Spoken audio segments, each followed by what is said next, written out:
Is your guitar technique holding you back? Today I'm going to talk about how much technique you actually need, when you should consider changing your technique, and the quickest way to improve your technique. Let's dive into it. So the first thing I want to talk about is how much technique you actually need. So it's important to consider this. And basically that's going to depend on a bunch of different things, but the main thing will probably be what type of music you're playing. If you just want to play a few basic chords and accompany yourself singing, that's not going to require too much technique, pretty minimum amount of technique. But if you want to do a lot of maybe fancy finger picking, ragtime finger picking, or maybe you want to play classical guitar, those styles are going to require a lot more technique. All right, well, now I'd like to hear from you about where you're at in your guitar technique journey. Are you happy with your technique? Are you trying to expand it or improve it? Let me know in the comments. I'll be interested to find out. So one thing I like to say is that technique should serve the music. So in other words, music shouldn't exist so you can show off your techniques. It's like you're using the technique to enhance the music, to make it sound better, to make it really, as good as it can be. Now, a good example of where I felt like this wasn't working was I went to see a concert a few years back by a pretty well-known musician, virtuosic musician, and he took the stage and every song he played was a flurry of notes, amazing virtuosic technique using the whole range of the instrument. But after 2 or 3 songs like this, I started to get bored because it was like the music existed so that all these riffs could be played and all this, dazzling stuff could happen. And it's kind of impressive for a couple songs, but for me personally, that gets boring. Now when I was much younger, when I was like a teenager and I was playing rock and roll guitar music and whatnot, I was more into playing like fast riffs and stuff. But over time, that's just really worn off on me. I don't care. I don't care about how fast a musician can play, unless it's part of the music, unless that speed is like really built into what the music is about, I guess, So, all right, when should you consider upgrading or changing your technique or maybe expanding your technique? There's a few different situations where I think you should consider that. The first one would be if you're experiencing any pain or discomfort while you're playing. That could be a sign that you need to adjust your technique.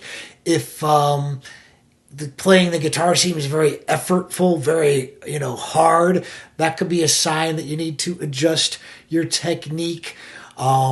Another reason might be if there's just something you want to learn how to do. Like maybe there's a song that you're playing and just one part of that song has like a hammer-on in it or something like that. Then maybe you need to isolate that particular technique and work on it. Another situation could be if you want to expand like your style, like maybe you've been strumming, playing the blues for a while, but you want to learn how to do some finger picking. Well, now you're going to have to expand your technique to learn how to do finger picking because that's a lot different than strumming. So yeah, these are some of the reasons you might want to, consider upgrading or changing it. Maybe you don't need to change your technique. Like I said, maybe you play just a few chords and that gives you what you need to sing a bunch of songs and that makes you happy. Then your technique is perfect. Keep with what you have. All right, next I'm going to talk about a couple tips that can help you improve your technique.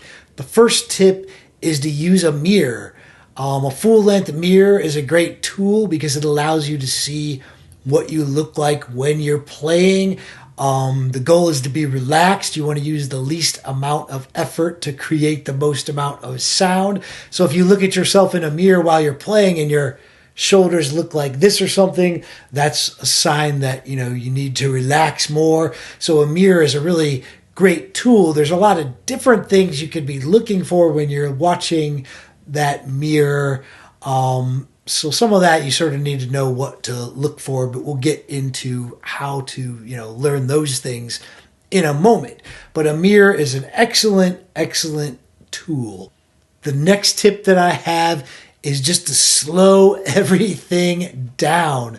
It's hard. It's hard to play slow. You can use a metronome to help you with this, to play at a really slow tempo, because you want to round things out. You want to smooth things out, make everything really nice and smooth and even and fluid before you speed it up. And that's a mistake I see a lot of players make is, you get excited, you want to learn how to play something, you want to play it fast, you want to play it full speed, you want to put in some real serious technical work to get it steady and smooth before you speed it up. So that is my second tip.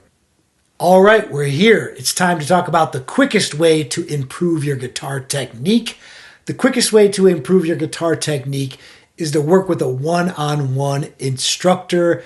I've been lucky to have this kind of advice many times in my guitar journey from guitar teachers who were able to look at how I was playing, look at my hands, my arms, whatever, and give me very specific, customized advice.